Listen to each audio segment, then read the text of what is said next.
Hi guys, welcome to my YouTube channel. If you do not know me, I'm Stephanie Iman. Welcome to my YouTube channel. The thing that I wanted to talk about today was something really personal to me and why I haven't been on YouTube for the past 6 months. During that time, I was going through depression, anxiety, PTSD, going through some stuff with my husband at the time, and trying to be the best mom I could be the best wife I could be basically a whole thing that a woman is supposed to do in her life when she has kids and a husband. I was really struggling, and my life was like basically flipping a switch on me. My husband that I've been married to for 3 years, been together with since high school for 5 years, been together for 5 years. We try to make it work. We try to, be the best parents as we can be for our kids, because our kids deserve to have their father and their mother in their life together, and things just slowly started to go downhill from there. And I saw it, and I was trying to, ignore it and say to myself, oh no, everything's gonna be okay, everything's gonna be fine. When I know deep down it wasn't fine, it wasn't okay. I knew things were gonna go downhill quickly than it is now, because that's what happened in the past. I've been hiding this from a lot of people. I've been shutting people out and pushing people out, and I'm gonna admit it, I have trust issues because of what I've been through. Sorry, I'm trying not to cry for you guys.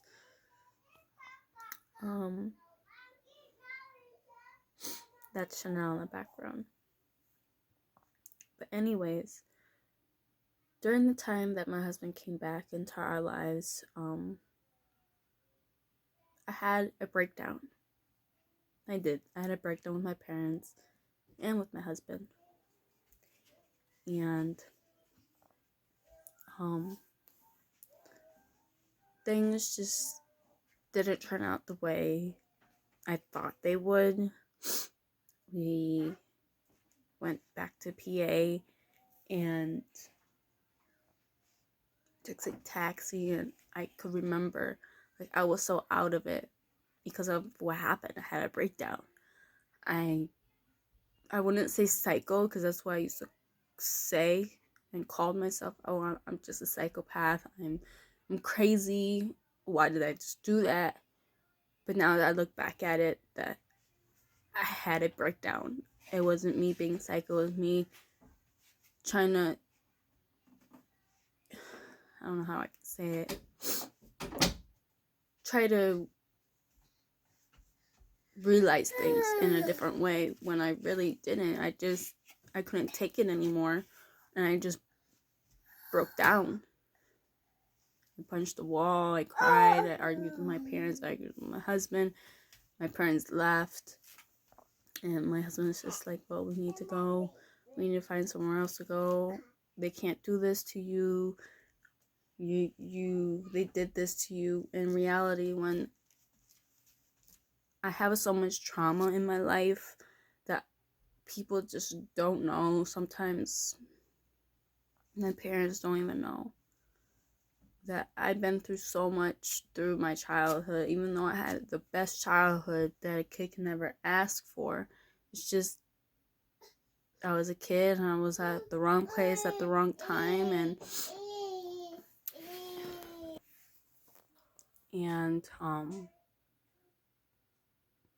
that's what I was dealing with my whole childhood. And then I met my husband in 2014 before I graduated from high school. And we just clicked. We just, we connected with each other. We had the same, basically almost the same personality, almost the same background, but his was just a little bit different than mine. And from there, we just, been together, and we never, stopped loving each other from there. Sorry, guys. I had to take care of my kid. But anyways, fast forward to, all that. My husband and I went back to PA. Things were okay for a couple of months. I mean, they weren't the same, obviously. We had arguments. I questioned where he went sometimes because I had those trust issues from the past. But we tried to make it work. We tried to, have a baby again, and it just didn't work out.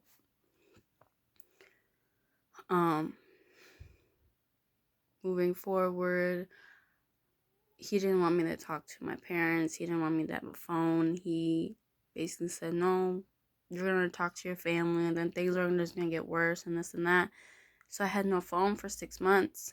Had no way to contact anybody saying I was okay, because he made me believe that no one cared about me. Oh, they messed me up in my brain. In reality, like, everything that has happened to me kind of messed me up in the brain.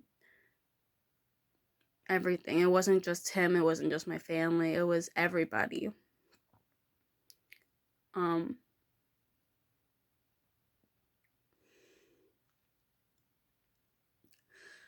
During the summer,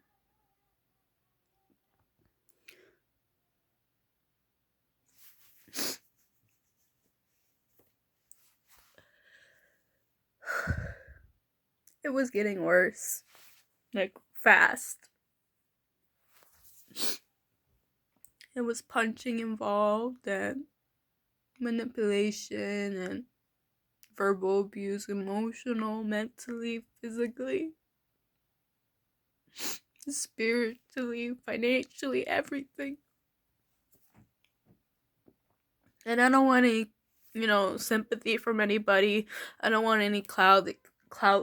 And I'm not trying to get any. It's just I'm trying to explain to you guys, like, why I haven't been on social media for 6 months or YouTube for 6 months. Because I've been abused by my husband and cheated on.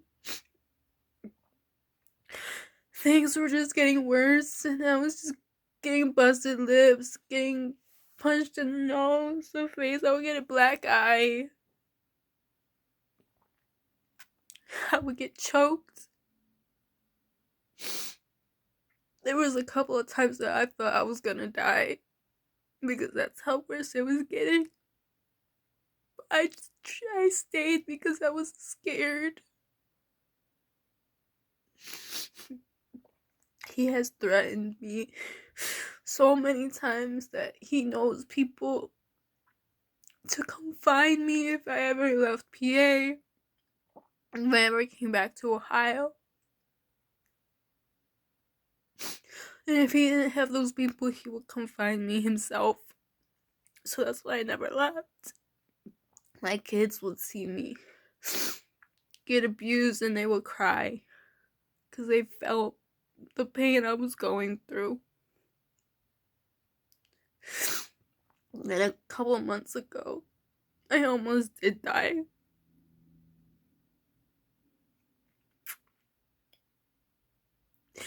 I remember I lost it. My anxiety just went through the roof. My PTSD, my depression, my kid was crying. And I hit her in her head, and I didn't mean to. I meant to hit her on her arm, like right here on her arm. Not hard, like, how guys hit hard, but not hard. Obviously, it was in the dark, and we lived in a studio apartment. And I guess he saw what happened, and he punched me in my nose. And blood, well, not in my nose, my mouth, right here. My lip was so bruised, it looked like I had plastic surgery done to my mouth.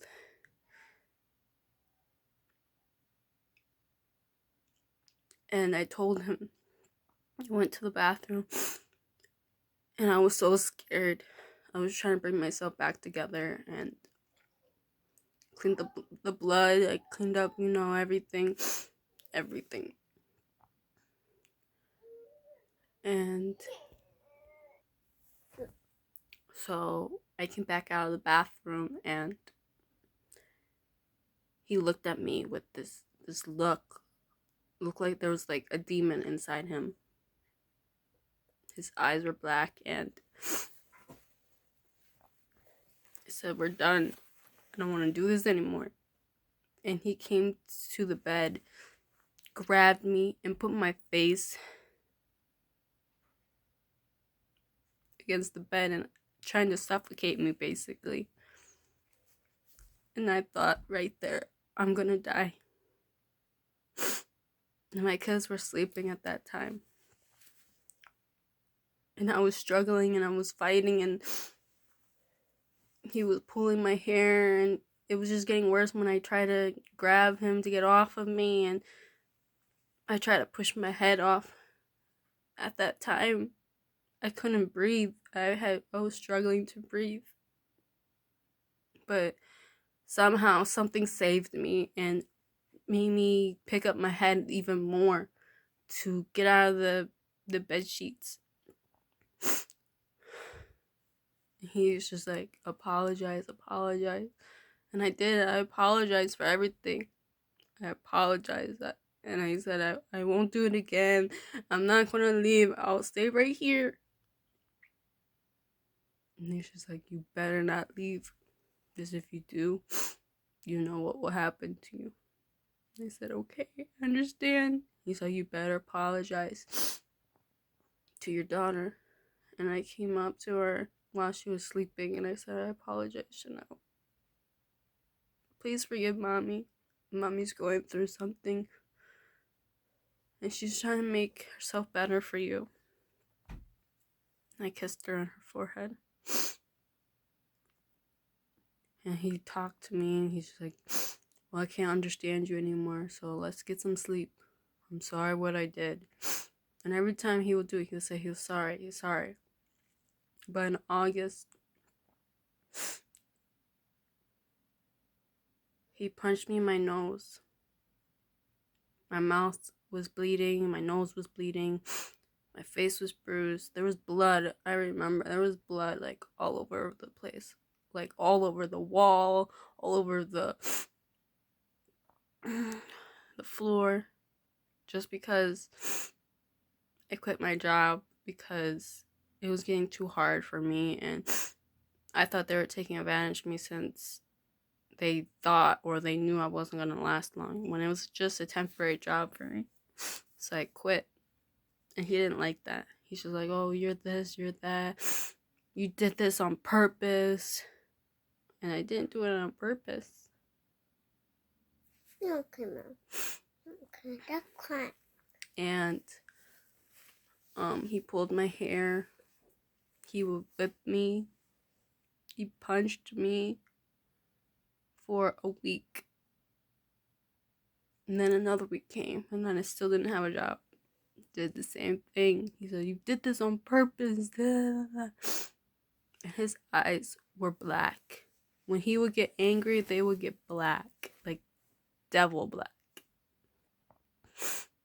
Something possessed him to do something. I finally got a new job. I was working there.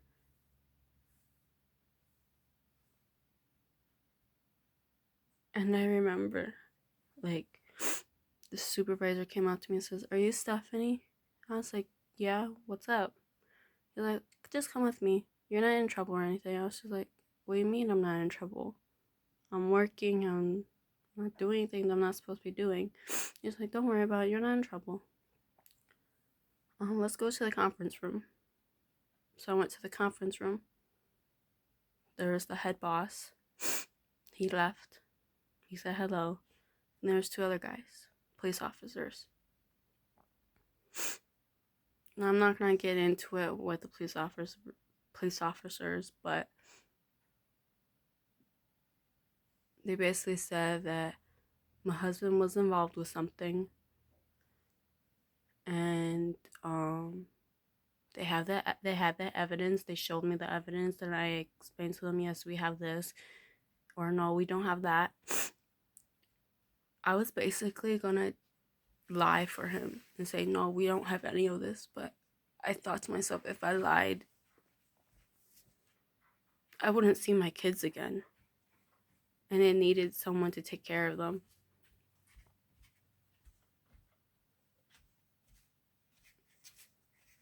That day really, really made me look at him so differently, because he denied everything to me, that he wasn't cheating, when I knew when I would wake up at night that he wasn't there. I knew he was doing something.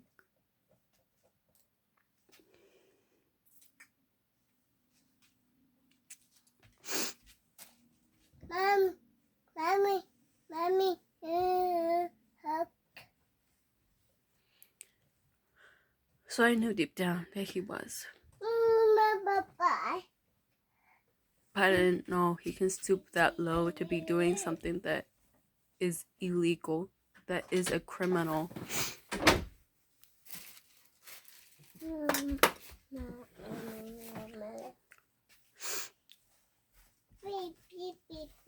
And I explained to the police officers, and I said, okay, you have that evidence. I can't protect him anymore. They looked at me and said, it's okay. We understand. We know what you're going through. They explained to me what happened, and I was devastated. I was heartbroken. I wasn't thinking about my husband at that time. I was thinking about the person that he hurt. I was praying for that person that he hurt. I was more concerned with that person that he hurt than him. I didn't know he was capable of doing other things, even though there's more to my story than the 6 months. There's more to the past. There's more to it. And I'm probably never gonna tell you guys, or I might will, who knows, if I'm even ready to tell you guys. But I was involved in domestic abuse with my husband, and even before we were married. I thought having children would fix our relationship. It did for a little bit, but in the end, it really didn't work. Just know I'm trying to, get through this, and I'm fighting every day. I'm taking care of my kids, and I'm trying to be a better person. I just want to let you guys know that your guys' support means a lot to me. You guys just being there for me is everything. I'm just going through a really rough time, and I'm going through really bad, I wouldn't say depression, because I'm not depressed all like that anymore, but just really bad sadness. So I appreciate you guys watching this. If you're still watching this, I will upload this today. I'm just using my phone for this, and if you guys have any ideas for other videos you want me to do, makeup, cleaning, cooking, or just vlogging or something, like ask questions and I'll answer your guys' questions. Anything you guys want, just let me know down below. And if you guys have my Facebook, let me know on Facebook or my Snapchat. If you guys have my Snapchat, I want you guys to have a beautiful and blessed day today. And I just want to say thank you for watching and have a nice day. Bye.